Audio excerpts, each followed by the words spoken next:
meeting to order. It's noon.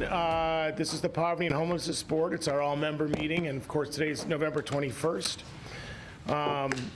If you haven't signed in yet and you'd like to speak, you have to do so in the back. As you came in, there's a sign-up sheet there. So why don't we begin by going around the room, and we'll just introduce ourselves. We start down here. Diana Aldridge, Lane County staff. Great. Paul Solomon, Director of Sponsors. Bob Surins, Lane County Human Services. Brent Wise, Church of the Resurrection. Deborah Daly, Eugene 4J School District, McKinney-Vento Program. Susan Lopez, DHS Child Welfare Victim Services Representative. Earl Sheriff. Sean Van Gordon, Springfield City Council. Pat Farr, Board of County Commissioners. Michaela Elliott, I'm a youth representative. Alex Dreer, Lane County staff. Pat Walsh, I'm with Vox Public Relations. Steve Manella, I'm the Human Services Manager at Lane County. Amanda Borda, Lane County staff. Chris McAllister, former homeless adult consumer. Ashley Espinoza, Sector Strategy Director with Lane Workforce Partnership. Lucy Venice, Mayor of Eugene. Jacob Fox, Homes for Good. Amanda Cobb, Children Community Health Plan. Stephanie Jennings, City of Eugene. John Reinich, Oregon DHS. Rick Kincaid, Community Health Centers. Tom Murphy, Lowell Center. Great. Well, welcome, everyone. I also would like to recognize Ashley, who was one of our 20 under 40.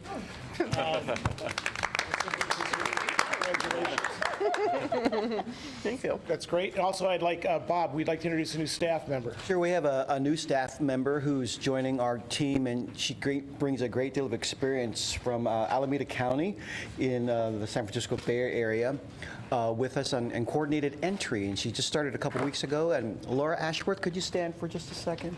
Oh, great. Yeah. Welcome. All right, what I'd like to do is, is there any other announcements? If not, I'd like to kind of move ahead.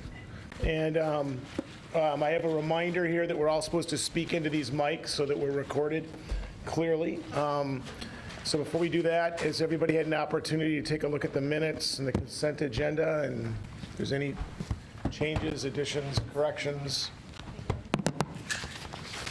I move that we accept the minutes as written. Second.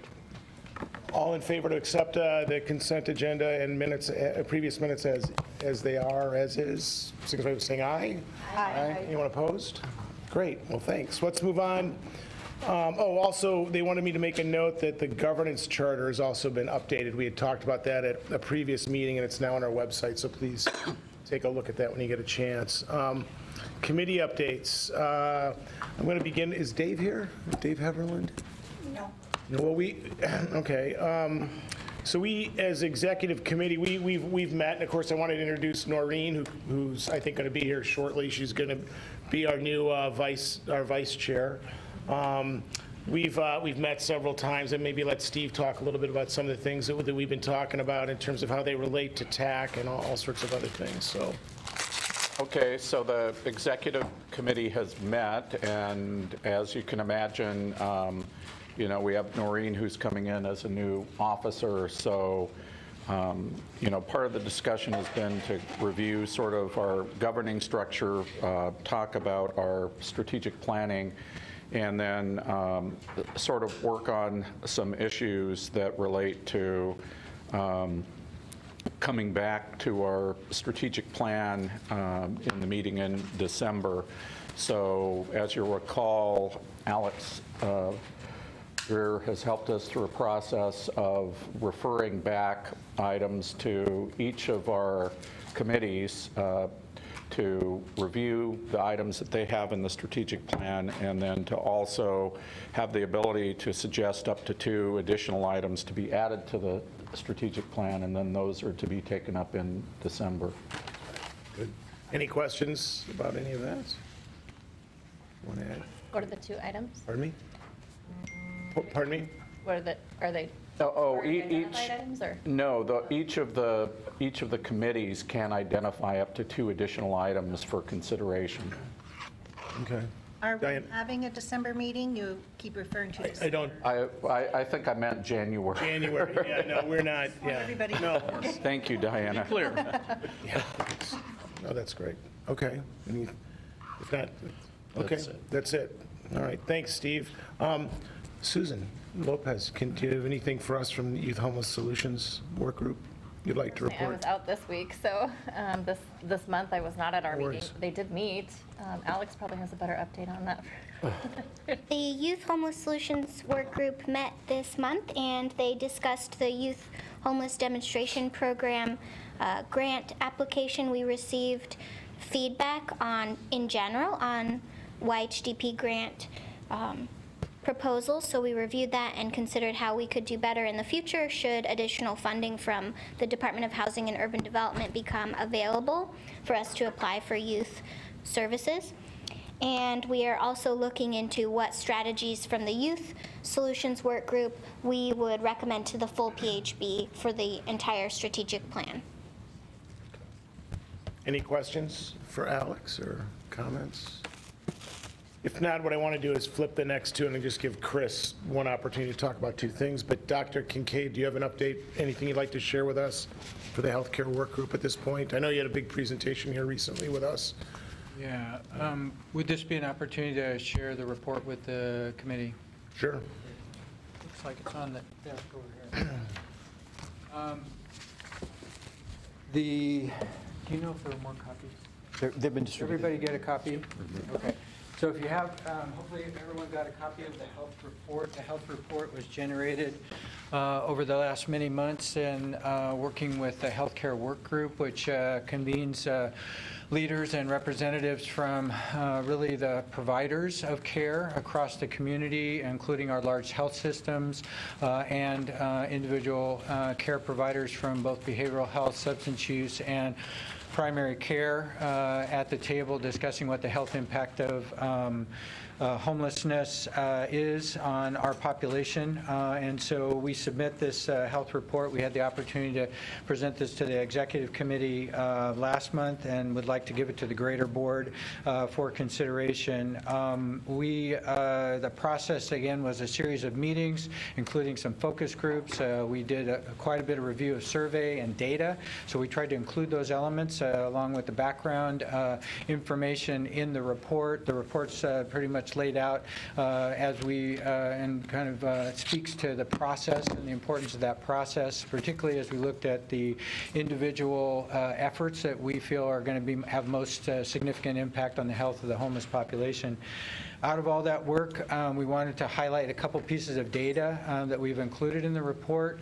There's data that looks at the financial impact of homelessness on populations. We used a subset of the community homeless population. We used the PIT count and then correlated that with those that had Medicaid coverage under the Trillium Community Health Plan.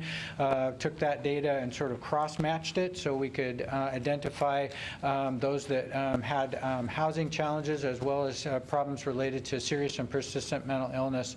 Again, to look at what are the impacts on the population of both having mental health challenges or substance use challenges, along with what that impact is for those same populations if they were housed or unhoused. And so we've included that data. It's important to note that there's really a significant difference in total cost of medical care, and again, this is only medical care, so it's just really a snapshot of the total cost of care related to, because it doesn't include the criminal justice system, doesn't include other social support systems. It's only simply dollars paid out under the Oregon Health Plan. But it is reflective of just the impact of housing as you look at the difference between the population without serious and persistent mental illness just by housing. That same population, you look at a 5-fold decrease in total cost. When you look at the population that has challenges with serious and persistent mental illness, we see a 3-fold drop. And just to give a relative indicator, an individual that is housed and doesn't have serious and persistent mental illness has a cost of approximately $2,800 a year to the Oregon Health Plan, whereas the cost of someone that has challenges with serious and persistent mental illness and is unhoused has a $20,000 per year cost. So it's just a tenfold difference across that population. So it just highlights the importance of our work in supported housing, highlights the downstream cost benefit of really looking at housing as health, because it has substantial impact, particularly to these individuals. So I think, again, reaffirming of the work that's already moving forward. So it also, not housing people is expensive to the community, and we have to understand this, the cost to community and to systems of actually not having people housed. So again, we wanted to highlight those factors. I did, out of all of that information, we did have a series of recommendations. The recommendations included, as we've mentioned before, increasing the number of safe areas for people to be that allow intersection with support services. We also highlighted the importance of improving care coordination, discharge planning. Our current state is somewhat, we're doing our best, but the systems are somewhat cobbled together, and oftentimes the communication is not clear, and discharge planning, particularly from the hospital, often results in people being discharged to the mission, and then that person has substantial health challenges.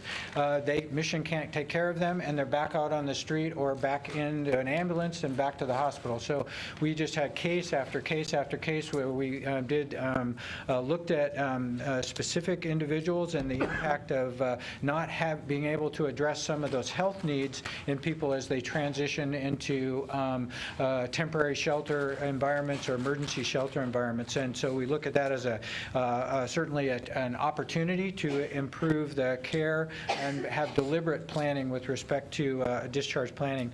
We also highlighted, again, one of the charges was to look at respite care, and so as we did that, we also looked at the different populations that would need different levels of respite, and what did that look like, and how could we create a flexible environment that accounted for people who had families or people who had animal or someone who had behavioral health challenges. How do you be able to address those interests or those needs in a transitional care environment? So the group has several recommendations related to that. And the last thing is increasing direct care into for the unhoused population that's both in sheltered environments but also street.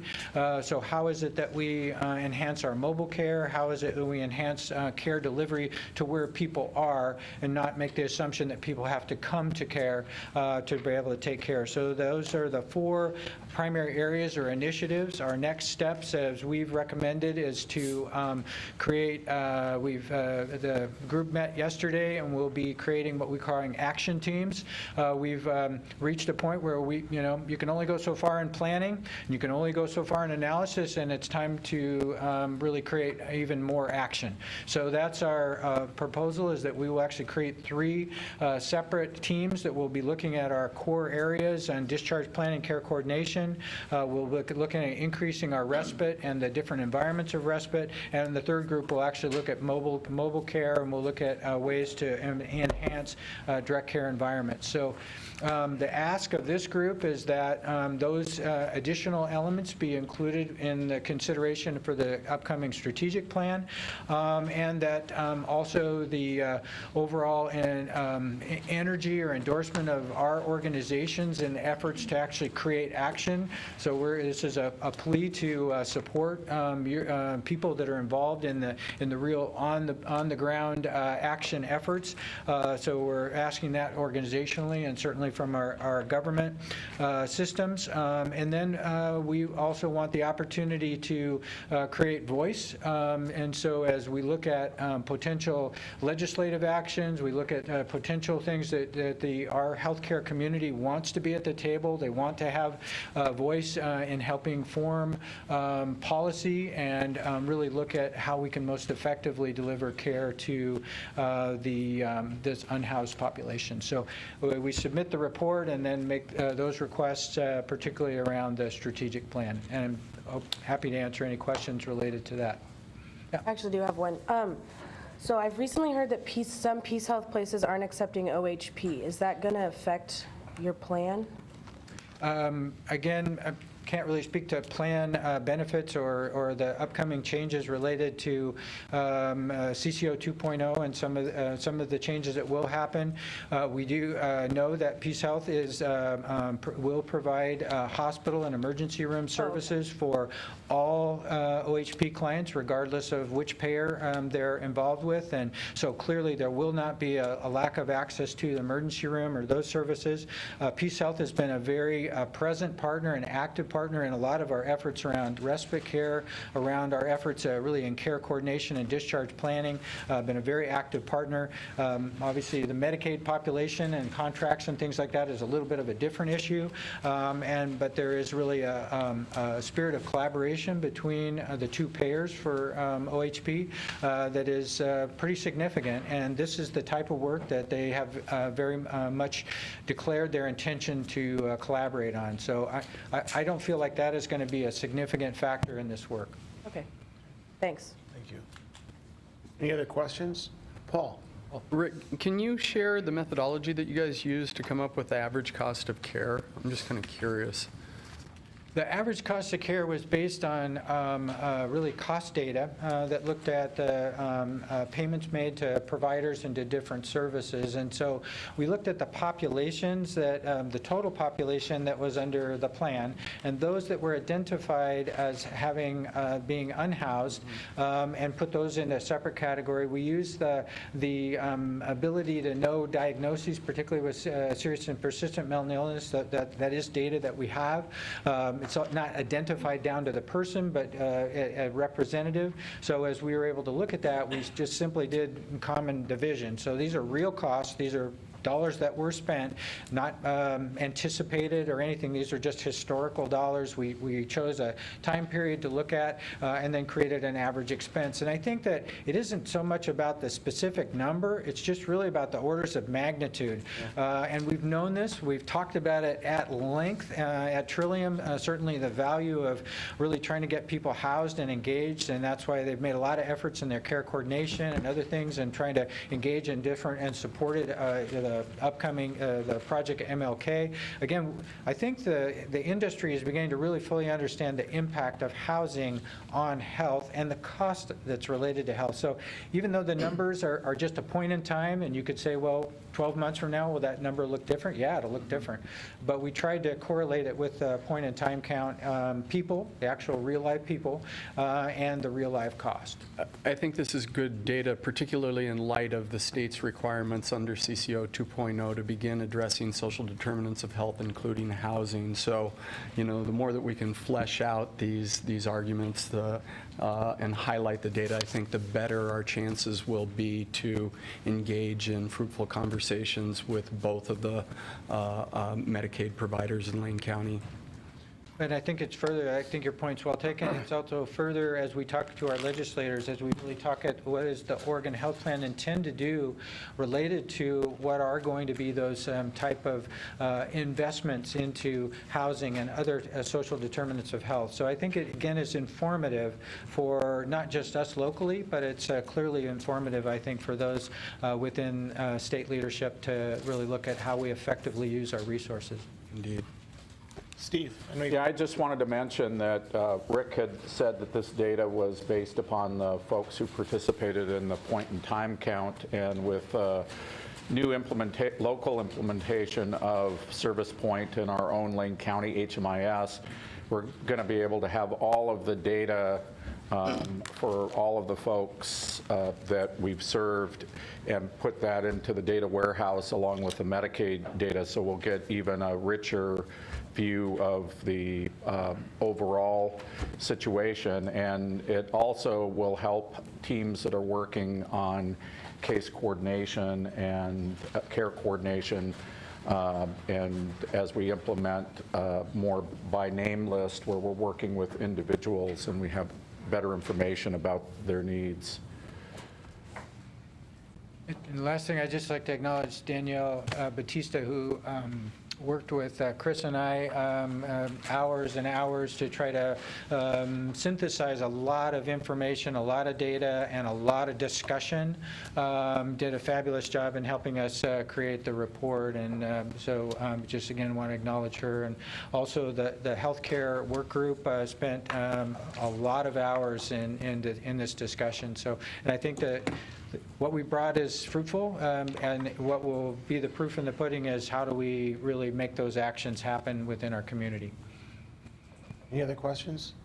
Yes. Sure. Just that it's draft report at this point, and Oh, yeah, I will comment, it is because we actually got some additional information yesterday in our meeting that we would like to include in the final. You will get a copy of the final draft of the report, but this was because we added some things late last night that we weren't able to put in this copy. what's its Nothing substantial, but it's things that were significant. document, shareable. Absolutely. This is. Anything else? If not, this is really tremendous work, and this is going to be really provide the backbone for all of our discussions about the intersection of healthcare and housing. And thank you very much, and thank you to all the committee members that are involved in this, because this was terrific, Rick. Thank you. Mr. Chair. Yes. I move that all other committees prepare a similar report. Are you getting a second? I don't think so. But this was terrific. Thank you. Chris. Thank you, Mr. Chair. With my HMIS hat, we did not meet this month. We've been working on just the evaluation items that come up with the focus group review, and we also looked over some wording at some point for our HMIS launch, and looking at our policies and making sure that they're approachable and readable for our population, which we then shifted over and got feedback from League. So taking that hat off, putting my League hat on. League has been very active in both trying to find solutions and being part of the conversations around our community. While not a direct League action, League members have participated in the recent meeting with the Willamette National Forest and the City of Eugene. We also had members participate in the Cottage Grove kickoff. Our group has been meeting with local providers and trying to understand how our winter strategy systems are working, and also giving feedback on concepts along those lines. We're gearing up to start to do our community focused feedbacks again, and look forward to reporting more. Also, one other thing is our members have been accepted to be able to present as part of a panel on the Housing First Partners Conference. So we're sending 4 lived experience members to Seattle to talk about how we do things here in Lane County. And so we'll be fundraising to send our people out there, and we look forward to seeing how we can share more of this awesome work. And I just wanted to echo that behind each of our active committees is awesome staff. And so with Danielle, we also have Amanda, Alex, Lisa, Diana, and Steve, and Bob. That's terrific. Any questions for Chris? I want to piggyback on that because of the shelter and supported housing meeting, which actually doesn't seem to appear on here. So can I just? Yeah, and please. It's a quickie. Please. So because it piggybacks on the health committee report and on League's work at our meeting this past, whatever day that was, earlier this week, Monday. Chris brought to our attention a concern, again, about medically fragile people who are living out on our streets, and that there's no place to take them. So we were referring to the health committee's report, and sort of explored initially what might be some of those stopgap measures that we might look at. Chris had pointed out that some of these folks that he had in particular, people very medically fragile, really needed a bed. It took 2 days to find a bed. By the time they found the bed, this person was lost to follow-up. They couldn't find him anymore.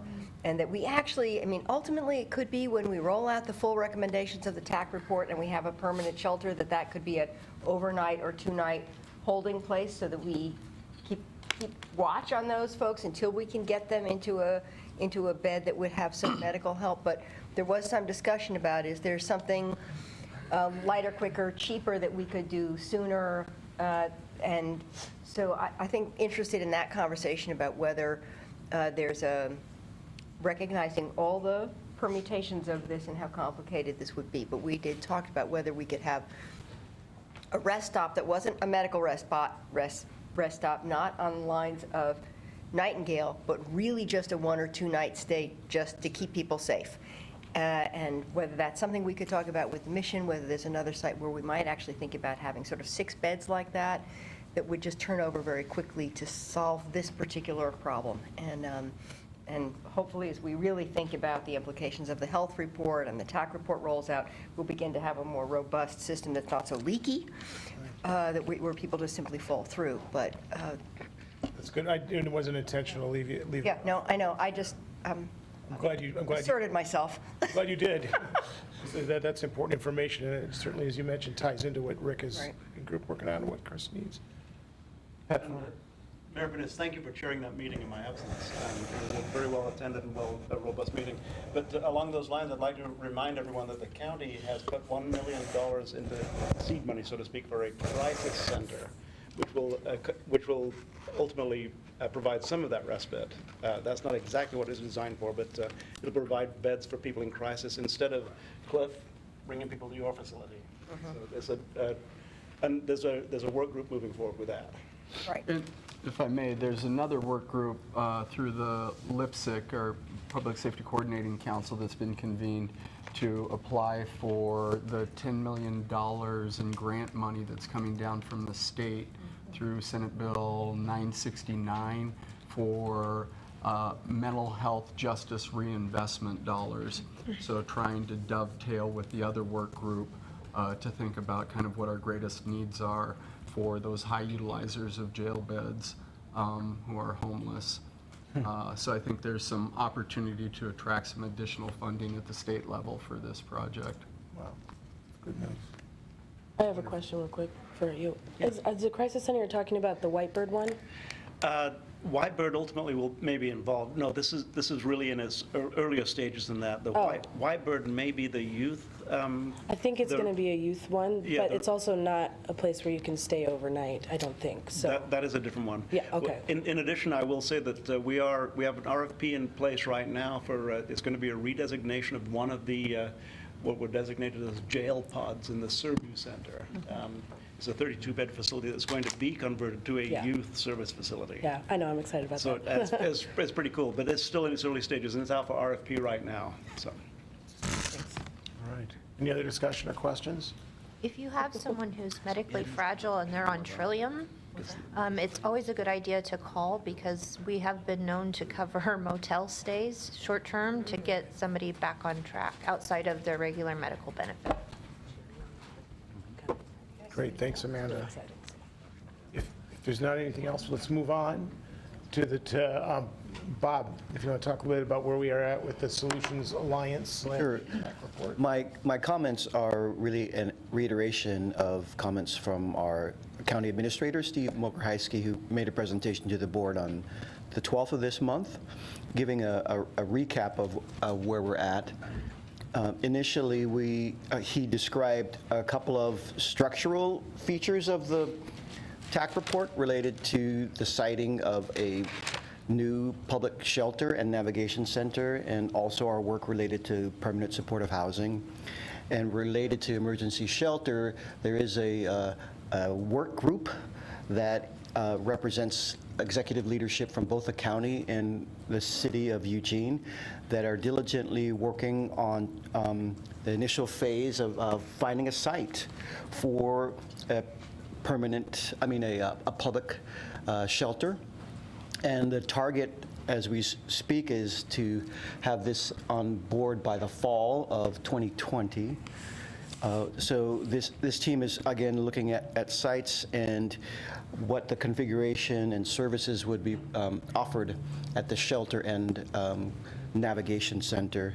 Additionally, many of us in the room probably today were at a pretty inspiring event last week with the groundbreaking of the 51 units of permanent supportive housing at the Commons on MLK. It was really a testament to the work of so many in this room who have been at this for quite a long time, to be able to see the fruits of that labor with this new project. The county is also working on another project to follow with another projects in part funded through, hopefully through the state of Oregon. And there's also acknowledgement that the county has provided $1.5 million to support development of 40 additional units throughout the region related to permanent supportive housing.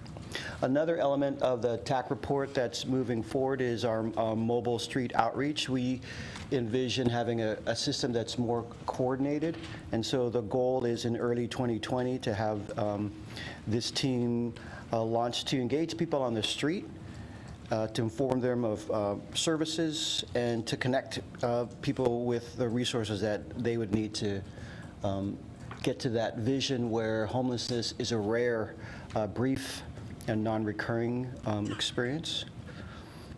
Also, the City of Eugene, Homes for Good, and Lane County are working on another element of the TAC report related to landlord engagement. We know that with vacancy rates less than 2%, it's very challenging for folks to find a unit, even if they have a resource. So we have to engage landlords who are willing to work with our clients and find incentives that will be appealing to landlords to work with our participants and the supportive services providers who stand with them.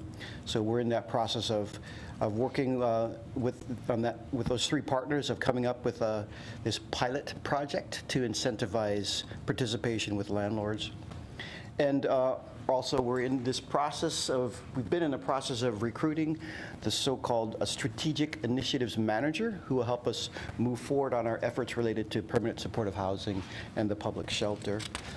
And last, with the support from our staff, like Alex Dreher, we have a Move On Strategies effort that essentially helps folks who currently have a permanent supportive housing, but they no longer need the supportive side of that. They can get into the larger rental market. They may likely need the ongoing subsidy, but they won't need the supportive services anymore. So Alex is working with Homes for Good and others to forward that effort.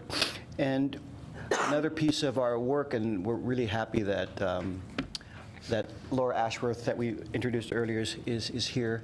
We're moving forward on our work related to what's called coordinated entry. It's kind of a wonky term, but basically there are efforts to make sure that folks get to the right services and housing interventions for their particular need.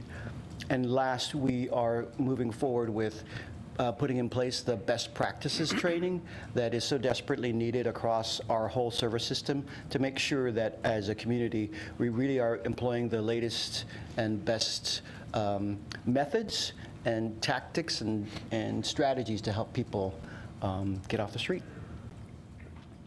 Questions for Bob? Jacob? More of a comment.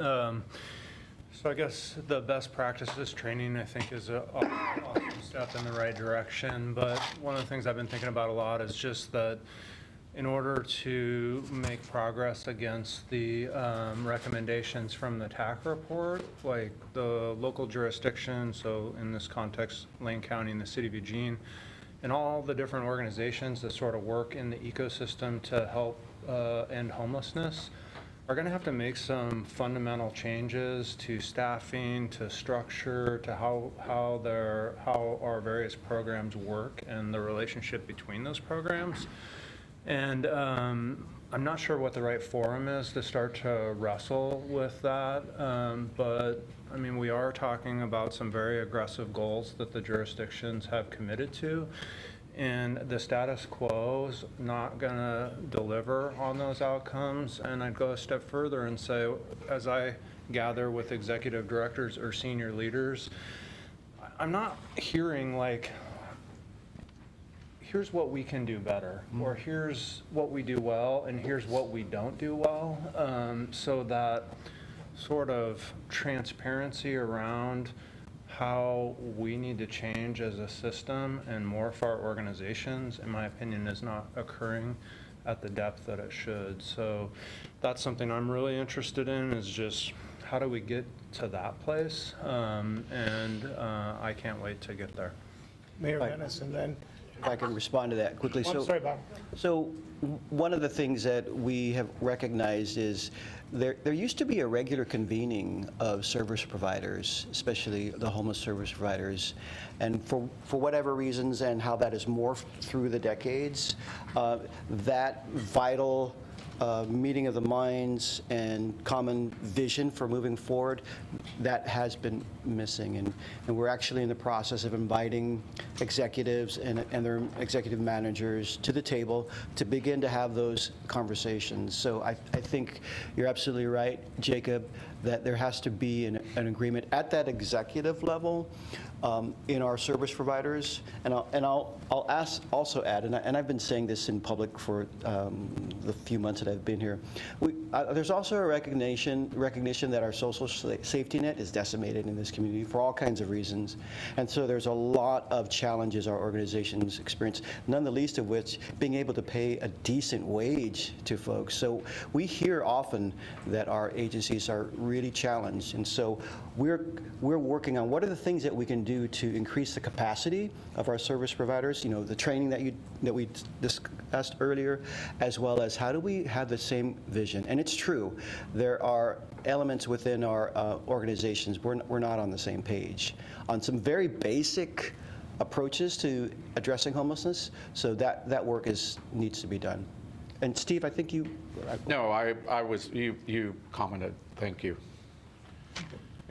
I actually want to thank you for those comments and those, because this seems so critical right now. And I think as we, even as we look at winter strategies, I think the concern that we're overextending the providers now to try and provide basic services. I think staffing capacity is an issue. Pat and I have talked a little bit about Northwest Christian University and whether they have some resources. I'm thinking that, Right. In some ways, I agree. I think we actually need to take it back down to the studs and look at it again about how do we create a structure around those providers that actually makes a little more sense, that maybe streamlines the funding, but also puts us in a position to get more funding from different sources that would really enable greater staffing, greater focus of services, greater alignment among the providers, and less of this kind of gotcha surprise like the city of Eugene says, oh, by the way, we want to open another campsite for 90 people. Who can step up and help us? I mean, right? Winter comes every year. We actually could anticipate that.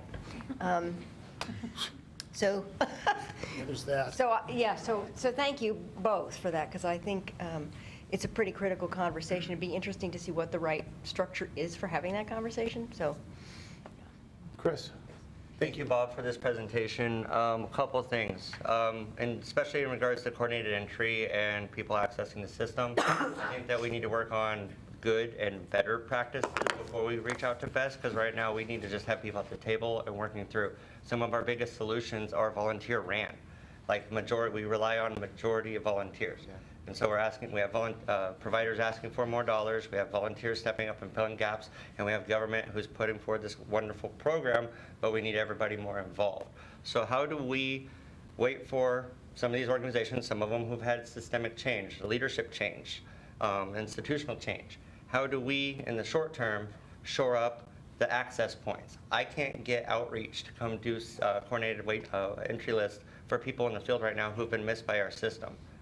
And so I don't have a place to take them, not even necessarily community court, to come do these assessments anymore. How do we catch the people now? How do we make sure that the medical fragile health, the mental health needs are captured now? Do we utilize government and ask government to step in right now while we build best practices and while we articulate good practices? Do we let our contracts actually allow the volunteers to do the jobs we're asking them for in an effective and meaningful manner, to where we're not bogged down and being part of the problem when we can't get our paperwork to you guys in time because we didn't get the training we needed. Can I add to that conversation, Chris? I completely agree with you, and I'll add another layer of complexity. With any system, you have to acknowledge the resources, the inputs, to address what comes as a result of that system. And the very challenging reality that we are facing is we have to make decisions about who we can serve. We know we can't serve everyone. And so there are some very challenging and difficult conversations we're going to have because in the current models, you prioritize the ones with the greatest need. And so what about the folks who don't make it to that greatest need level? So this is the conversation that as a community, we have to embrace and acknowledge. And it's not a satisfying dialogue, because there are folks that we will not be able to serve, at least in the way that we would like to serve everyone. So I just want to put that out there, that when we prioritize the populations we serve with limited funding, as a community, we have to be on board with that prioritization. We're short on time, Pat, but thank you. Bob, to the monthly meeting of executive directors, United Way used to convene a meeting back when I was the executive director of Food for Lane County, and I don't know when that stopped. So if Noreen may be a good place to begin that conversation, because it did happen. It happened regularly. It was vigorous. It has a different focus and Does purpose. it now? Yeah. Okay. So there may be seeds there. The other thing I'm going to say, and Kirsten is in the back of the room, at the Human Services Commission meeting on Monday, we had a presentation by Looking Glass, which was a great presentation. But the lament there was staffing. And there are two elements that you can't find enough people to do the jobs for the wages that our local nonprofits are able to pay. And that is a really critical element, is if we're not going to pay people who are doing this heavy work, someplace close to prevailing wages, at least, then we're going to have difficulty doing any of the work down the road. And capacity, doesn't make any, doesn't pay, we should pay no attention to capacity when the capacity is not being met because we don't have the staff to fill the needs of the agencies that are doing it. Mayor. I don't want to belabor this, but I'm interested in this as a lane sector strategies concept around caregiving and healthcare. We've talked about needing more robust peer support. I mean, it feels to me like we have LCC with a nursing program, we have counseling and other things happening at Northwest Christian University. I mean, there are a lot of pieces that could come together, and I think it'd be really interesting to identify that as a sector in which we're actually going to build some capacity to create jobs. And sustain it. Yep, and sustain capacity. And at $12 an hour, we're not attracting a lot of people who are willing and capable to do the work. So what next steps? Is there a next step with this in terms of getting these people all, getting everybody on the same page to feel? We actually are putting together a meeting next month. Okay, that's great. It'd be good to get an update on Executive that. Service Providers, exactly. Yeah. Great. Well, thank you. Any other things? If not, let's move on to the point in time count. So in your packet, I believe this is an agenda item where there's a decision that has to be made. Is that right, Alex? The Poverty and Homelessness Board needs to approve the methodology for the 2020 point in time count. And if you look in your packet, there is a 3-page document describing that methodology. The first page and a half describe the results from the 2019 count. And I'll just give you a brief highlight of some of the changes for the 2020 count, which will take place on Thursday, January 30th from 7 a.m. to 7 p.m., a 12-hour span of time. And what we will be doing on that day when we collect the data, we're going to ask people where were they the last night? So we're asking them about the previous evening. And one of the most significant changes is we're going to be using a mobile app. It's called Counting Us. So if you go onto your mobile device now and you go to your application or app store, if you looked up, search for Counting Us, you can actually practice on that mobile app. And essentially what this will do is it will enable us to use this HUD-compliant reporting tool to produce a point-in-time count of all the surveys conducted. It also includes GPS mapping and has the ability to submit the data, the surveys later when the person's collecting that data, if there's no internet connection in the field. So this is a tool that's been used throughout the nation. It will help us have better data quality. And those folks who are not comfortable using mobile technology in the field, we're going to have plenty of opportunity for them to volunteer during that 12-hour period at our deployment centers. You can see that we'll have deployment centers in the cities of Eugene, Springfield, Veneta, Cottage Grove, and Florence. We're actually in the process of recruiting volunteers. All volunteers will need to attend an in-person training, and we're going to include new modules in that training about how do you engage campsites, how do you talk to someone on the street or in a place not meant for human habitation, how do you approach them and conduct a survey with them. Let's see, what else can I tell you? I think those are the main highlights of the methodology. And I think Alex just passed out information about how you can volunteer. We have an online Google form that you need to submit. It also has a WUFU form that gives, I'm blanking on what that second form does, Alex.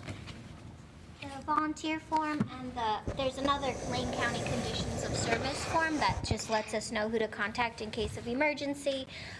So there's two forms online. You can find them at our website, lanecounty.org/homelesscount, to sign up. And right now we're starting the volunteer recruitment this very minute. Anything else to point in time count for Bob? May I ask you a question? Oh, I guess we need a motion to accept the methodology or, Questions? yes.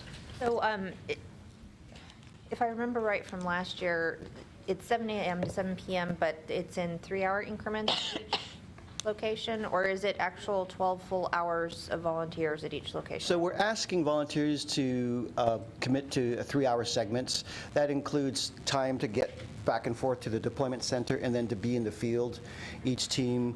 And there'll be teams of no less than 2 people. They'll go out with a map and they'll have an area that they're going to canvass, and on that map we'll also have pre-identified hotspots where they may find individuals at a certain time. So that's part of the work of the deployment centers, to get people to the right spots at the right time where we have some, relatively decent intelligence about where we might find folks. What's different this year is we're not going to conduct a youth point-in-time count during the same period. That may come later, but there's no youth-specific point-in-time count with this year's process. Okay. I have a question. Yep. Oh, dang it. Did I just forget it? Oh, yeah. Is there some sort of incentive for these people to to do the point-in-time count? Because I just feel like, personally, if someone was to walk up to me and be like, hey, can I have all this personal information from you?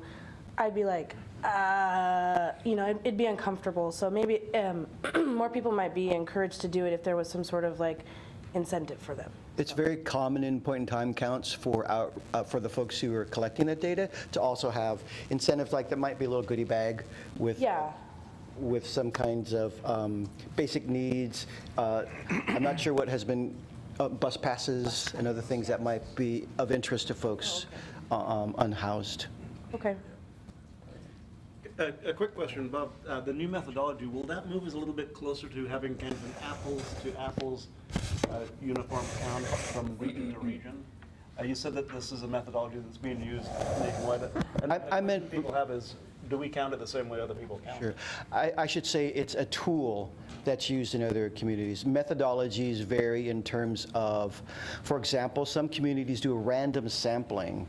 In our community, we actually, the data we collect is by survey, an instrument of several questions, and it's it's of the folks we encounter in the streets. Some communities, like I said, they'll do a random sample methodology. We don't have that method. We don't have that practice. So methodologies differ in So we can't really communities. say, well, Seattle's count is Right. this number, but it doesn't really. If it's Exactly. then the numbers, the data's not generated the same. Yes, and some communities also will do an observational count where they won't actually speak to people. They'll just say, oh, I see 2 people sleeping there.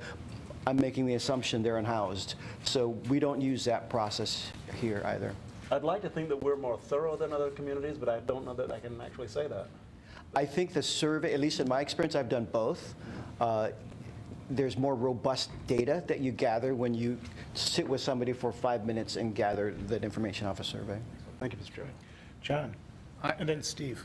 Do we have any sense of what the undercount is, based on what, is it Michaela just said? And I met with Pete Kearns, and he said, I did the point count for years, and then I go over St. Vinny's, and I see the services we're doing, and I think there was a big gap between the data we gathered and the real services. So I actually have a colleague, a former colleague of mine, who's doing her PhD research on point-in-time count methodology, and so there is a lot of, at least in the research, question about how our nation has been collecting this information. It's not a census, right? We're coming on top of the 2020 census. That's a totally different methodology, right? So I think it would be safe to say that it's likely that there is an undercount. Also, we have other data, though, that tells us more than just this snapshot point in time. We actually have some very robust data related to our homeless management information system, because we collect data from several community service centers and agencies that provide services to people who indicate on their intake that they are unhoused. So, for example, we know since January 1st, 2019, this last year, there have been over 9,000 individuals who have had at least one intake into a home where they accessed services and indicated they were unhoused. So there's all kinds of ways to measure. That's not to say there are 9,000 people today who are experiencing homelessness, but since January 1st, we've had 9,000 unique individuals who have indicated they were experiencing homelessness. Yeah. So, and just let me follow up with that comment to say, we also know in the last 30 days, because we ran this information, there were about 3,700 individuals who had not only an intake but assessed some kind of services. Maybe they had a meal at the service station, or maybe they stayed a night at dusk to dawn. So we know from that smaller set, from the 9,000 since January 1 to the last 90 days, it actually jives with the national experience and data that suggests for most people, homelessness is episodic. It's not, we don't see 9,000 people. It's something that they resolve pretty quickly on their own. So, which goes to our work related to rapid exit. So anyways, I'm getting off topic here, but. Thanks. Steve, do you have something you want to add? No, I was just going to add that part of the reason we've tried to be consistent in the methodology, because we know that if we changed our methodology radically, that the statistics that we have for our community would not be as meaningful to us, and we'd have to start measuring all over again. So that's part of the reason we've stuck to the survey sampling technique. Is it all right if I just add one more thing? Yeah, I'm so absolutely. sorry. I just am wondering if maybe there was a way we could, while a bus pass is awesome to get, maybe, like a free coffee, or maybe just I don't know. I'm just thinking, I've been homeless, and I just know that if someone wanted my personal information, I might be like, okay, well, what are you going to give me? And I just feel like that they deserve more than just a bus pass. If there was a way that we could make that happen, I think that we might get better results, but I don't know. That's, yeah. I think you're absolutely right. Offering incentives to people who participate is a very proven method to encourage participation. And this community is actually pretty decent about gathering that information, so it is part of our practice to offer incentives. Okay, I'm sorry. No, it's fine. No, it's a great comment. Keep That might be something to talk to faith communities about. It's probably late for this year with Christmas season and Hanukkah and all, but of contacting churches or other faith communities to put together baggies, something like that, that would be an easy one. But it's probably too late for this year. Not necessarily. Oh, yeah. Very good. Thank you. I'll work with you on that campaign. Yes, sir. So we need a motion to accept that methodology. Is that right, Bob? Yes, please. I'll move it. Okay, anybody second? Thank you. Chris? Second. All in favor to accept that point-in-time methodology as presented by the team, signify by saying aye. Aye. Anybody opposed? No. All right, great, thank you. Appreciate it. And sign up to do the pit count. So, Tim Black from the Egan Center. Hi, Tim. Tim's going to talk about the Egan Warming Center, some information and discussion. Thanks for your patience. Hi, thanks for the opportunity to talk. I'll talk just briefly some of the other winter strategies. I know that St. Vinny's is in conversation with the county about the service station, dusk to dawn, the parking program, things like that. But I'm going to really concentrate on Egan today. Happy to answer any other questions. Our season officially started November 15th, and our season goes through March 31st. And we have a very simple protocol. We look at the average forecasted low temperatures over about a 10-day period so we can track it. And if it's below 30 degrees, that means 29.9 or lower, then we want to open. And it takes us 72 hours, about 3 days, to open for the first time. So we have some prep time. And then after we are open, it's just a 24-hour rolling call that we make at that point. Last night, we were open for the first time of the official season, and the temperatures improved a little bit, so we're not going to be open tonight. We are on standby tomorrow, and we will confirm that between about 3:30 and 5 today if we're going to be open tomorrow. So that's a little bit about the protocol. So I mentioned that last night was our first official activation of the season, but I think most of you know that we had a little practice a few weeks ago at Wheeler Pavilion when that late October cold spell surprised all of us. And, you know, thank you to the city and the county for coming to us and saying, we can give you Wheeler if you can make it work. And we did. It was a lot of people in one room. It was a challenge. We had over 140 the first night and over 200 the second night. And like I said, a lot of people in one room. We went through a lot of pizza, and you can imagine it's a challenge for the Lane Event Center when they're used to having, you know, the public come in for various events. But everybody was really flexible, and we appreciated that, and we're glad that we could do that, make that opportunity. So last night, our first activation. In Service Point, we have 246 guests, and that does not include our paper intakes that we have not entered yet. And for example, Chris handed me 25 today just from last night at our Springfield site. So we have Service Point entry directly into the system up until usually about 10:30. We don't normally have volunteers who can do Service Point after that, so we use paper intake forms, and then we enter those later. New volunteers. We've had a great turnout at the trainings we've had so far. We've had 3 trainings. We have another one tonight at Valley Covenant. We've got one next week. We have about 150 new volunteers that we've entered into the system, and that's great. It doesn't mean they're all going to volunteer. And you know, you can only make a first impression once. And so we're really trying to make sure that when those volunteers sign up for the very first shift, they don't just show up and don't know what they're doing, that they're welcomed, they get a tour, they understand all the safety procedures, and hopefully, and you know, she had her very first shift last night. Thank you, Alex. And hopefully she can say good things about her first shift with Egan. Appreciate that. So new trainings, if anybody's interested, tonight at Valley Covenant out at by Churchill High School, and next week, next Saturday, we're going to have a training at Trinity United Methodist. All of you, even if you don't want to sign up to be a volunteer, you can know when Egan is going to activate very simply by texting the word activate to 292929. It's very simple. If you just text activate to 292929, you hopefully will get an instant reply, and that signs you up for the Egan text activation system. So I want to make sure you're aware of that. And we post our status and information about training at eganwarmingcenter.com, so you can always check back there too. So the EGAN structure, it seems like a simple program maybe from the outside. It takes a lot. It's a huge machine that has to work together to make it all work. And when we get it put together, we're going to have Alex and Bob, see that process. Everything that EGAN touches, from the blankets, where we wash them.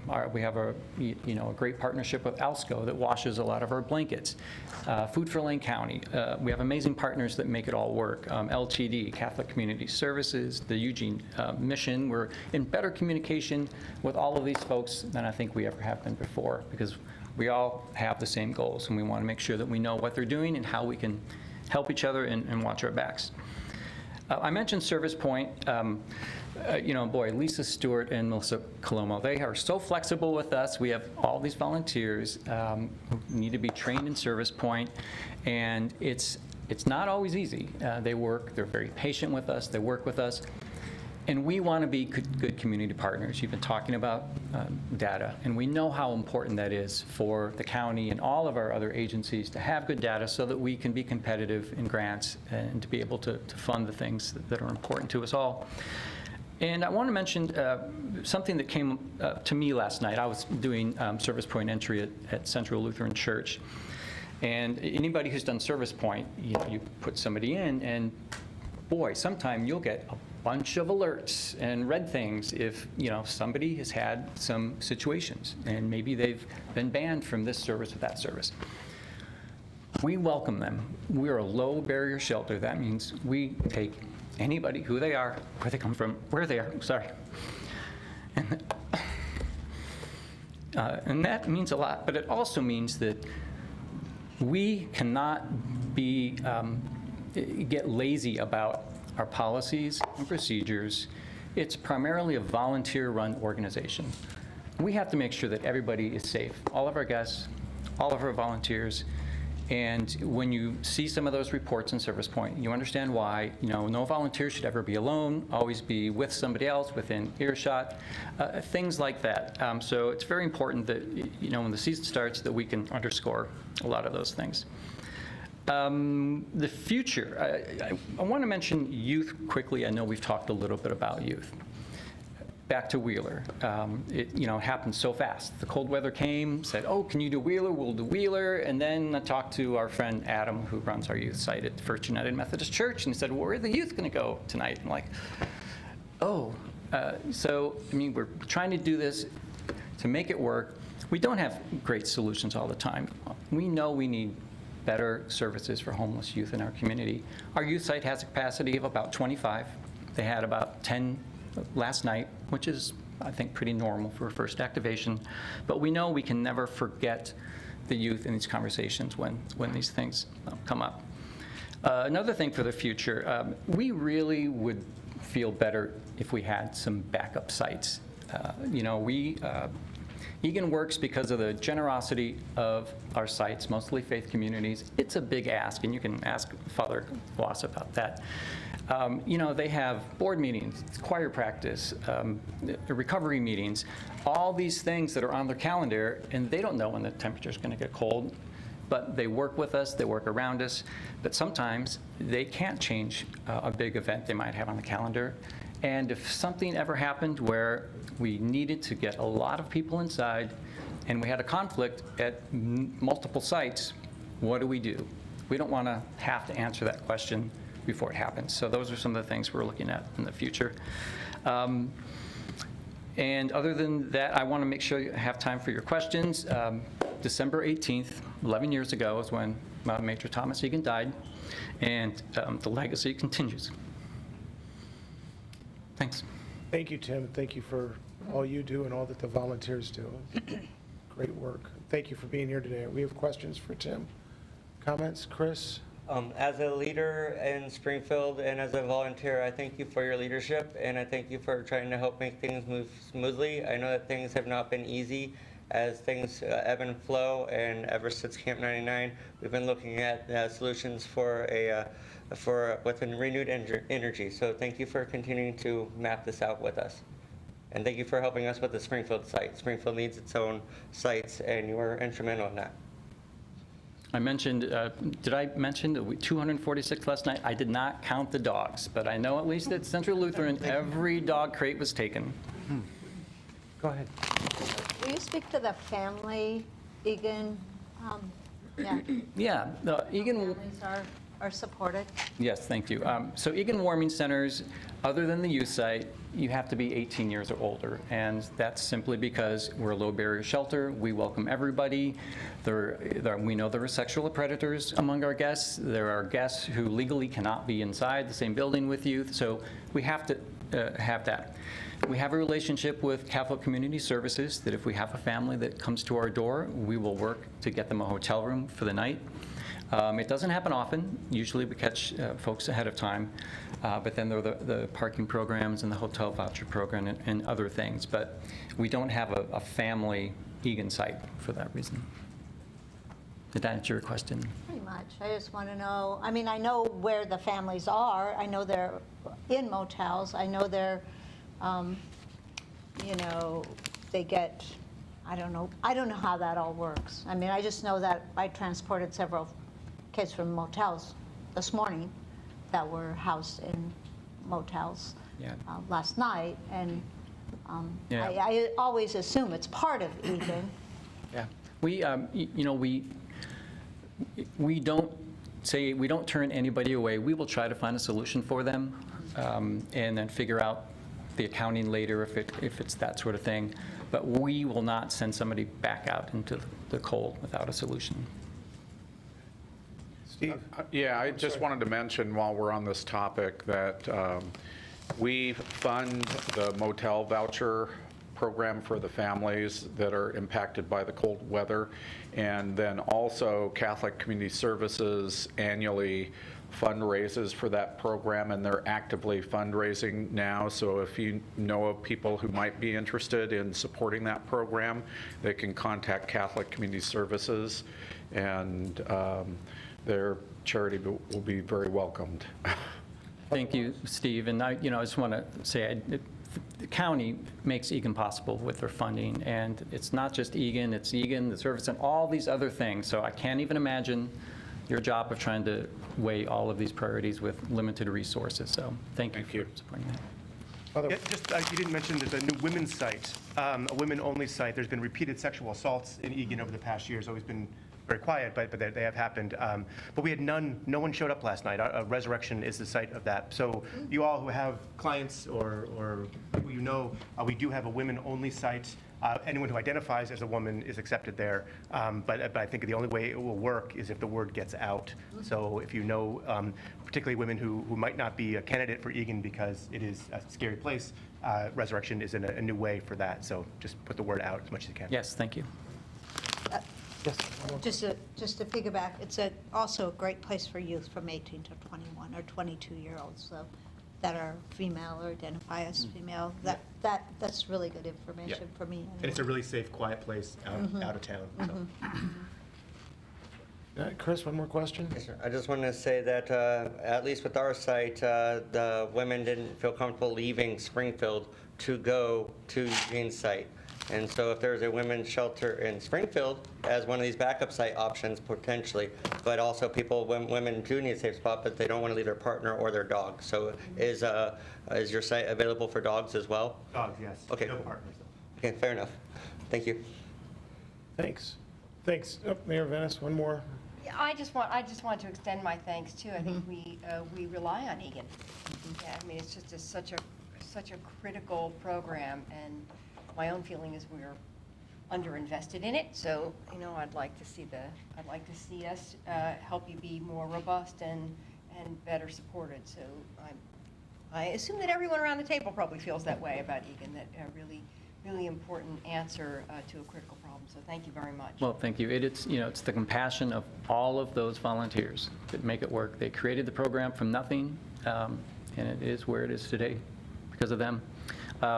And these other conversations, it's, the community, I'm always, when I think about how our community cares, conversations with Springfield, with Eugene, about what can we do even beyond Egan, 29.9 and lower, but what happens when it's 30.2?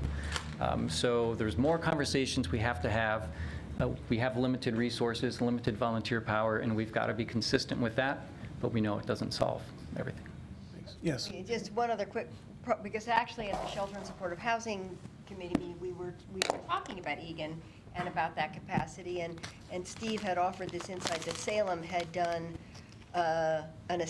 they had raised the temperature level to 32 for their winter strategies. And Yeah, they have built an infrastructure now that doesn't rely on the 3-day forecast and increase the temperature threshold to 32 degrees.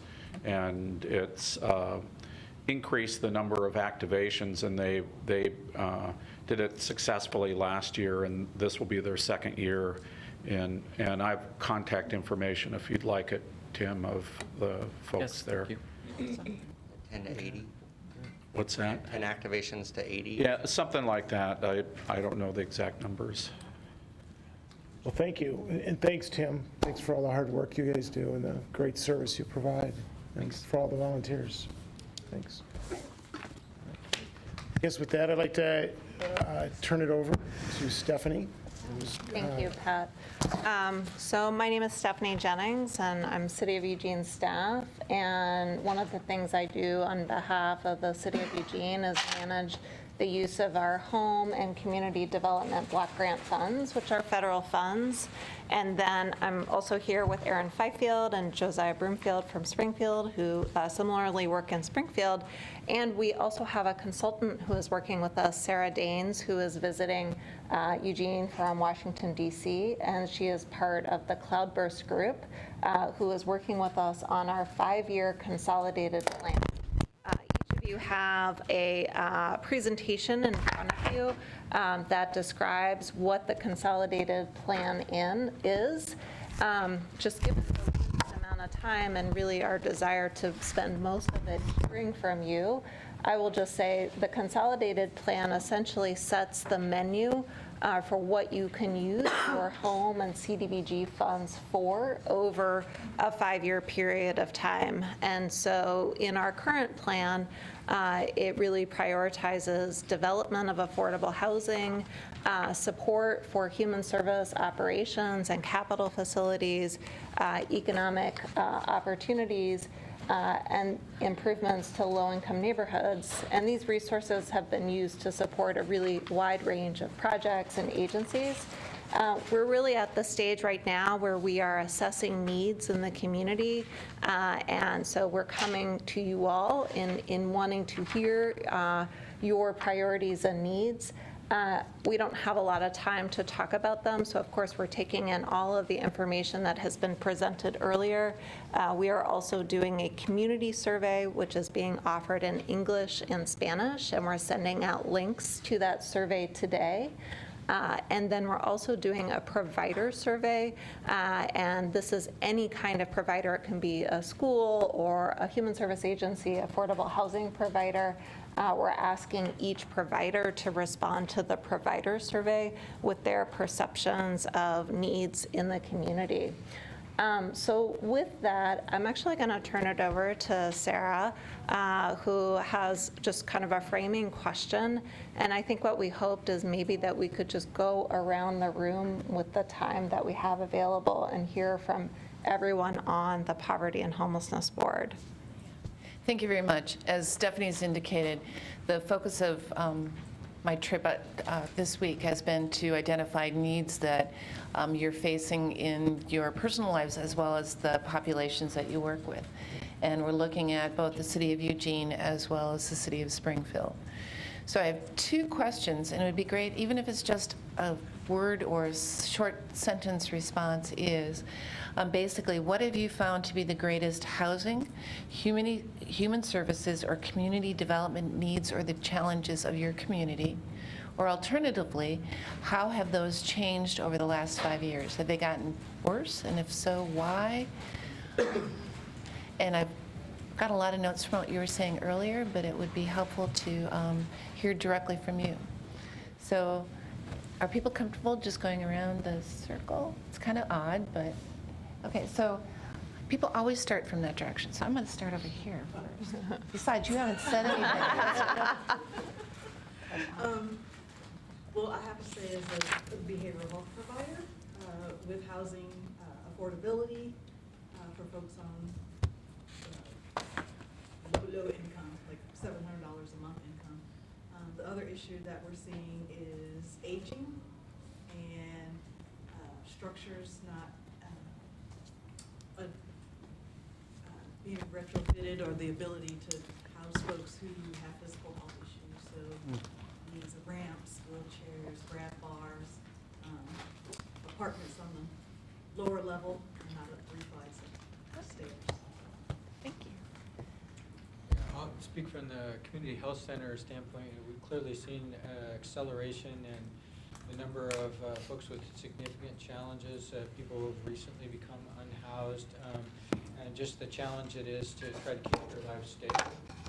So we've seen an increase in significant problems related to mental health, substance use challenges, as populations really are struggling, the population we serve is really struggling to just try to maintain their lives and some sort of stability. The challenge for young families is really significant, and trying to navigate our very complex system is still extremely difficult. Just both understanding the system, but also having someone to help navigate you through that. So that peer component or some component of navigation would be extremely helpful. Thank you. I look forward to reading your report. Okay, for families that we serve, I think the biggest issue is always, it's like everybody else, is the housing cost keeps going up. And also we have a disconnect with income because their wages aren't going up. And I think people have income, but they don't have enough money to pay for everything. And if they have an emergency, then they have a real crisis. And then families with children, they start moving around, and the children are in school, they go to different schools, they get behind, and it kind of, things just kind of snowball on these families.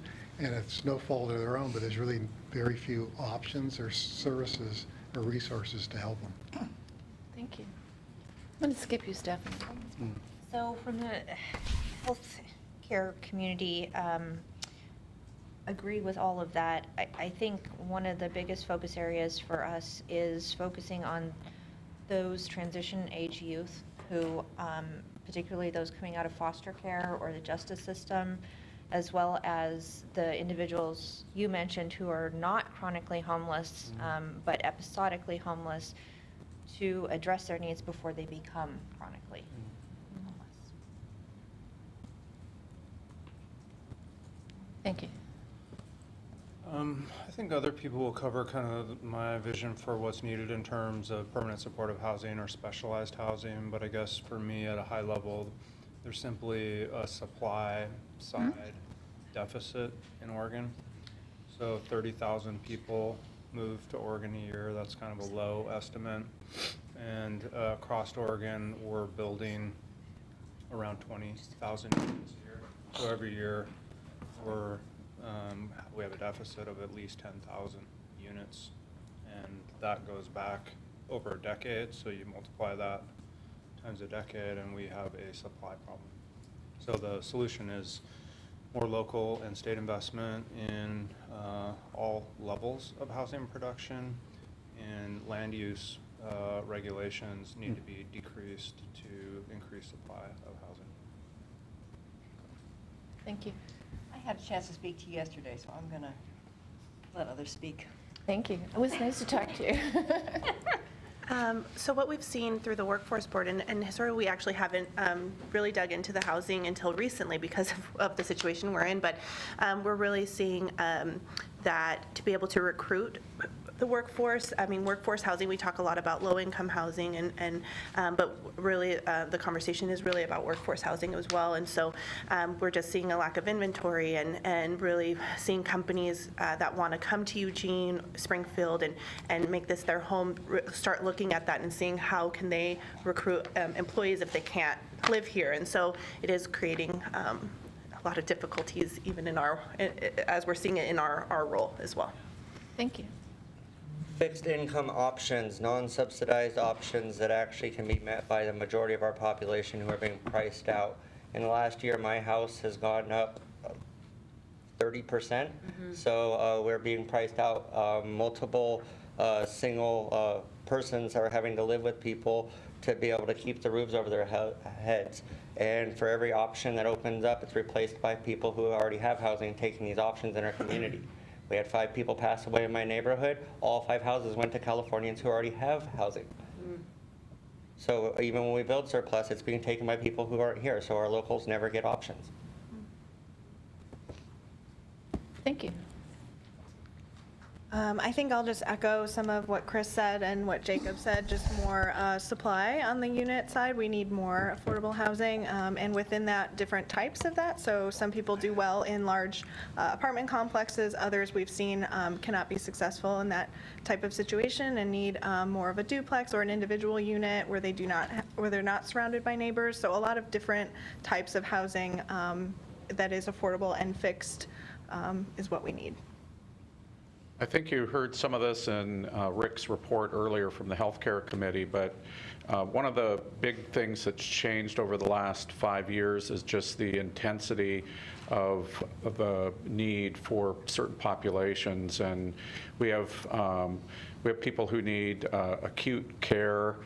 We have people who need specialized home care and other kinds of assisted living who we're not able to serve, even though there are federal resources that are available to our Senior and Disabled Services Agency to serve those populations. And because there aren't facilities or housing available, those people are, being homeless and not being served. So and then the other piece would be just the aging of the population and some of the chronic needs that people have. I'm just going to echo on that. I work in a nursing facility and discharging people that are homeless that have special needs that insurance is not going to cover anymore, and how do you do a safe discharge when you're homeless and need medical treatment. Yeah, I don't think I have anything new to offer because I think everybody hit it on the other side of the room here. But I agree. I think supply is a problem at all levels. And I think as you look at supply, you also have to look at jobs, and you also have to look at healthcare, because those are, that's what dictates, in many cases, where you live. Disparity between all those. Thank you. We've already spoken. I guess I would say personally, move-in costs, like putting down a deposit, proof of 3 times the amount of income, it's outrageous. I personally am trying to find a place to move, and it's really hard because not only is there like a $60 fee for an application, but you have to prove that you make 3 times income. Who makes, $3,000 in a month? Not me. I mean, and that's, yeah. So I would say that for me personally, and like Amanda said, different types of housing. Like, I'm about to have a second child, and I need a bigger place, but I can't afford $2,000 a month for the type of place that would suit my needs. So that's what I'd say. Thank you. Yeah. I'd rather hear more from Michaela than from me. But I'll say, Jacob talked about supply and codes, for instance, and John Radich talked about cost. Absolutely, those two are completely linked, and we've all mentioned that. But I'm going to talk about the big elephant that really makes it difficult to do anything, and that is neighborhood resistance to any kind of project. Good point. The infamous NIMBY. I think to represent the sort of law enforcement perspective, some sort of housing for folks struggling with mental health issues that has on-site, I'll say on-site supervision, but you know what I mean, somebody that's there to help keep people on the right path and not out generating a 911 call, which then lands them into the criminal justice system, which is not at all well designed to serve that population. Thank you. I'm going to speak on behalf of my role in the Youth Homelessness Solutions Committee, and I'm going to talk about, we have identified a gap in services for opportunity age youth, 18 to 24. Also, in my professional career, I work with child welfare, and so identifying services for youth, particularly in our community, like residential alcohol and drug treatment, other options to keep youth who are struggling in safe places and keep them off the streets so that they're not being trafficked or exploited. So youth 18 to 24, but also, vulnerable youth who find themselves for a multitude of reasons on the street, homeless, are much more likely to be victimized and exploited, and then it begins a chronic cycle. So all of the services that would include alcohol and drug treatment or behavioral health supports for youth to prevent them from ending up on the streets, and in situations like Mario Land that we'd had to deal with, summertime camp where a lot of criminal activity and a lot of youth being hurt and exploited last summer. So Mario Land? it was a thing. Not a good thing in our community, and there were lots of youth. I think the youngest I had heard of was 11 years old, who were being exploited and given drugs and alcohol, and it was a really bad situation. So we talked about it a lot in our Youth Homelessness Solutions work group, and I think particularly in the summer, we see a resurgence of youth on the street and in compromising situations, and we have, unfortunately, some criminal elements in our community who like to take advantage of that, so.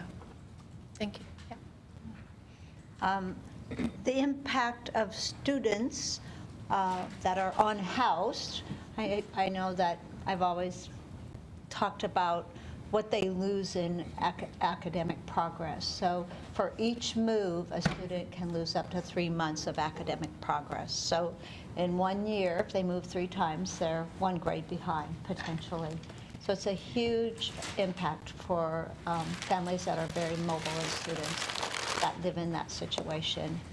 I just, in a personal perspective, I see the lack of solutions that are like right in front of us, empty buildings, creative space to put tiny homes in and common spaces, I see it because it doesn't pencil out. So over and over, there's this piece where it's just like, I'd rather build a 4,000 square foot home for somebody because I'm going to make a profit. It's about profit. It's about money. It boils down to, economics. And I don't know how to change that thinking. I don't know what the solutions are, but I know there are just, thousands of people with creative ideas and solutions and willingness to help solve these issues. I mean, we're smart, we're creative, we're amazing beings, So personally, what gets in the way all the time of finding those creative solutions outside the box, outside permanent supportive housing, which is great. All those things are great, but there are ways to just get at it. I know there are. So that's just from a personal perspective. And from a school perspective, just the lack of academic, progress. It's just over and over. Tired kids, sleeping on the floor in their classroom, late, dirty, just it rolls on and on and on. And the families get in crisis, and they are housed, and they get in crisis, and they get a little bit of help and support, and then that support, DV or, sexual assault or just any of those kinds of things. And they get because of lack of funding, they get a little bit of help, a Band-Aid, and then the next month they're just scratching for how they can stay in that housing, that apartment again, and soon they've worn out all their options, which are very limited. So thank you. Affordable, effective, and accessible substance abuse recovery, desperately lacking. We've talked. I want to thank everyone for doing this. I also want to reinforce Stephanie's words of encouragement as far as participating in the provider survey as well as the resident survey. Correct? This is a short-term project, so we're going to hopefully turn this around for consideration by both the Springfield and Eugene City Councils. So we will be, there's information on the website. We'll make sure we'll have a link to the website and the information about the survey. That there is a timeline in the packet. So I'd encourage you all to take a look at this, and we'll come back in future meetings and update as we move along in this process. The surveys will be open until December 6th, so we are trying to leave it open for, a period of time past the Thanksgiving holiday to make sure people have a chance to complete it, and we'll be doing more publicity around it. Well, thank you very much for your time. Great, okay, Chris. Mr. Chair, can we, will there be access to this survey for people who do not have internet access? Many of our unhoused and low-income people are banned from the library. So we don't have the ability to do paper surveys throughout the community, and so this is something that but we will be relying on other surveys that have been done. So for example, the community needs assessment survey. So part of that is part of this process. We're kind of gathering information from other places, and some of that I think will cover the needs that have been expressed in other ways. Can people come to the city council or city office that did it? Is there a place that they can take it? Talk to her. Understand. Chris, I understand. I'm just through the questions yeah, I to can you. too. So. It was the same thing. It's like, are you reaching out to shelters so that they can use families can use the computers on site? Are you speaking that, get them in the hands of the folks that need housing? The surveys won't, coming from me, it's just an observation. I have a home. So let's hear from those folks that don't.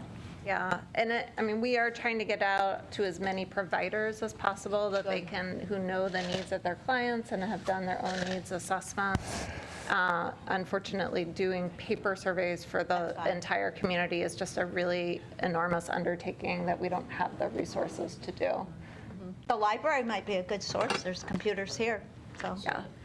Thank you, Stephanie. I'm Yeah, gonna put yeah, thanks so back much. With an update and some of that. I'm sure if you've got other questions, you can shoot them right to her. Yep. We've had a really heavy lift here the last hour and a half, so I want to thank everybody for hanging in here with us and moving through some things. We still do have public comment, and I'd like to hope as many of you can stay as possible. Also, some of you have got work commitments.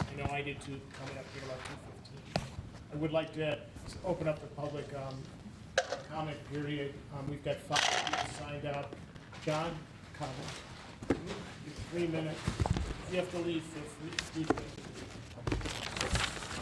Thank you for the opportunity.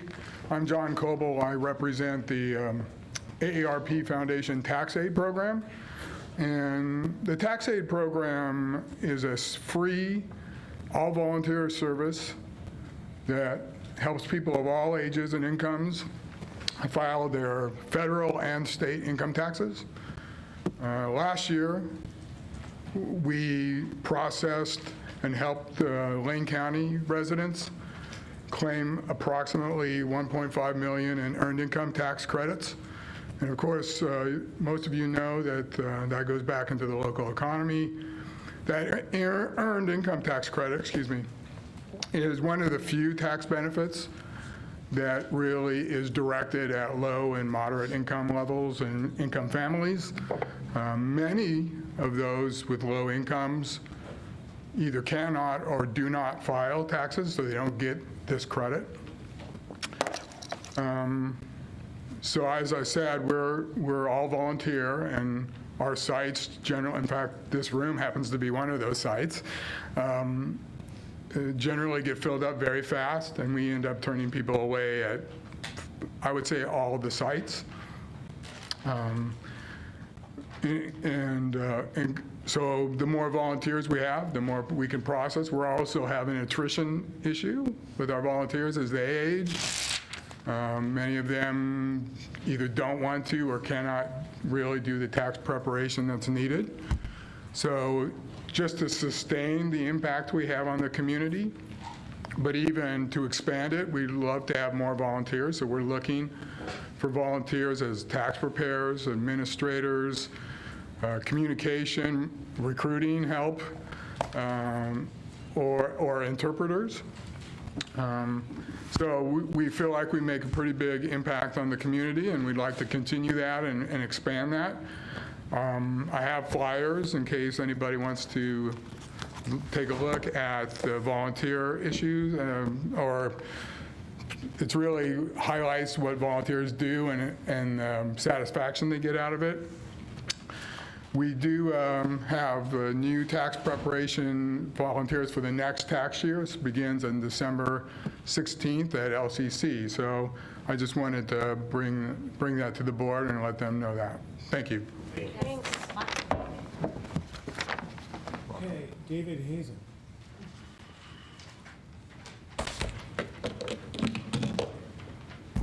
All right.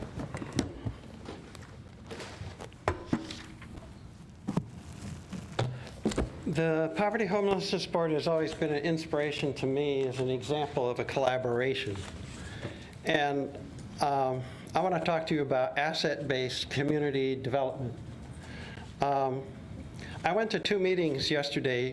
One was House Everyone, and the other one was Eugene Wake Up, and you may be familiar with them. I was stunned with the similarity of scarcity thinking that occurs in both of those groups. The mindset with which they approach problem solving. The differences between scarcity thinking and abundance thinking is like night and day.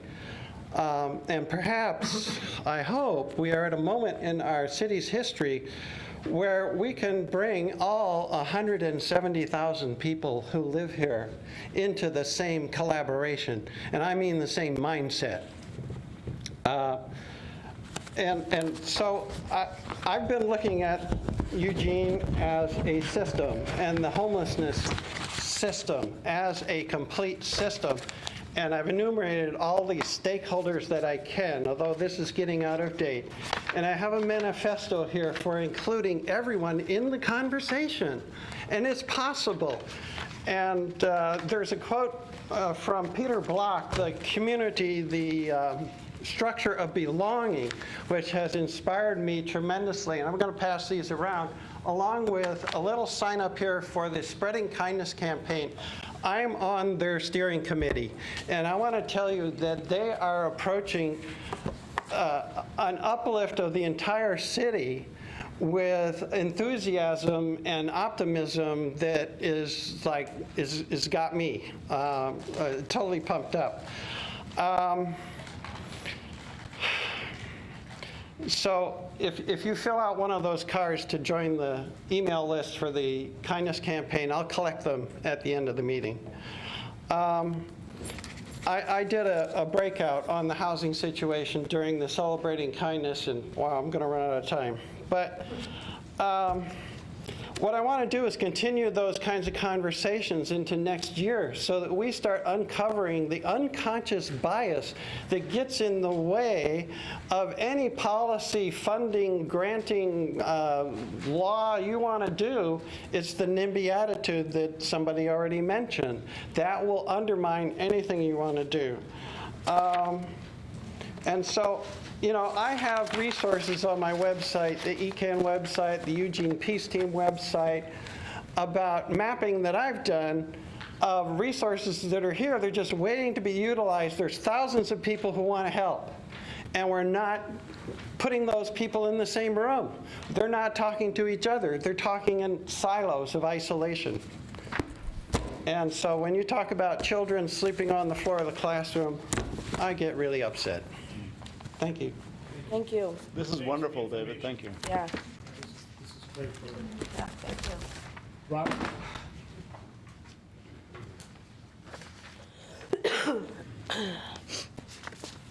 Thank you. Thank you. My name's Robert Patterson. I'm the director of Emerald Alley, an organization that fights for the civil rights and better lives of Oregon's homeless youth. I'm also a candidate for Eugene mayor.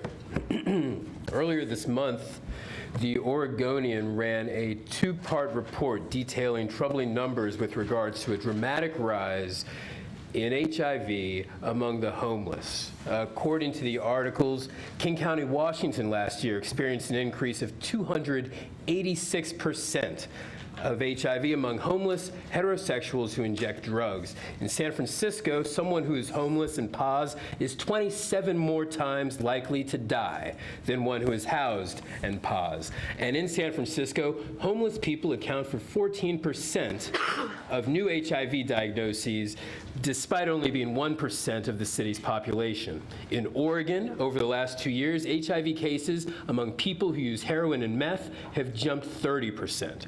Now, HIV has always targeted marginalized communities. First, the community of men who have sex with men, next, communities of color. Today, it targets IV drug users, the homeless, and their sexual partners. This rise in HIV transmission puts at risk the otherwise achievable goal of no new transmissions, made possible by PrEP, rapid oral antibody testing, and new antiretroviral therapies. Along with this, we're seeing a rise in hepatitis, syphilis, and other bloodborne infections. Now, next week, I'll be sitting down with Amanda Dane and Renee from HIV Alliance to discuss the need for expanded syringe exchange programs in Lane County. I also believe that we must expand access to PrEP and to rapid oral HIV antibody testing, especially among the unhoused community. I hope these issues will be on all of your radars as well. This is a ticking time bomb, and if we don't address it, there will be blood on our hands.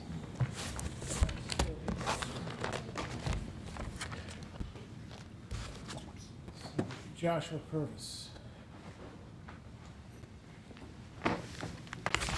Josh Purvis, Sunday Interfaith Breakfast Coordinator with First Christian Church. I'm also a program coordinator with City Club. A couple weeks ago, a program put together on the cost of homelessness drew 175 people to the event, which was the largest attendance for a City Club event. Bob opened the program with a presentation. I want to thank him for that. I want to speak to a topic related to another City Club program I'm putting together, and I prepared a statement. New research from Oregon State University indicates that more than 63% of American children and 55% of Americans live in asset poverty, meaning they have few or no assets to rely on in the event of a financial shock, such as a job loss or a medical crisis.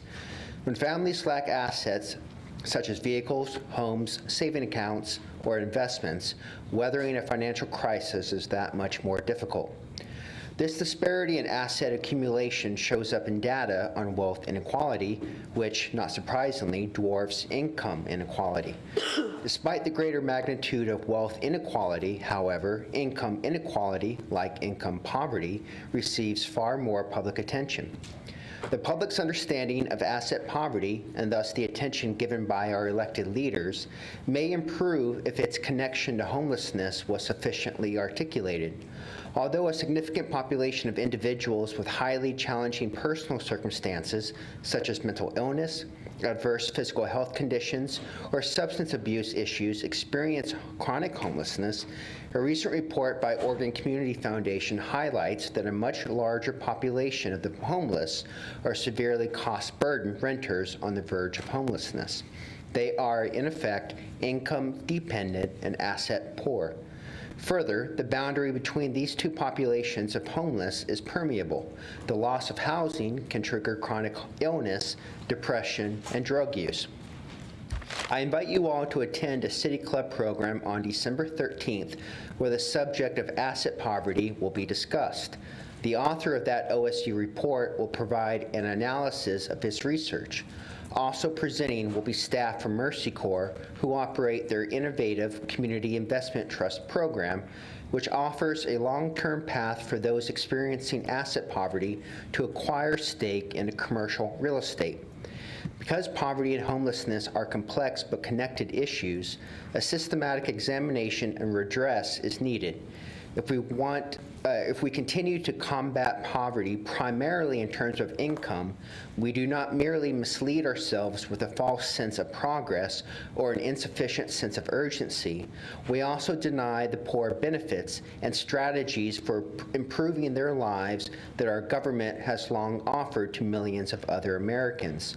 Although lack of income means you don't get by, lack of assets mean you don't get ahead. Thank you. Mike Grudzian.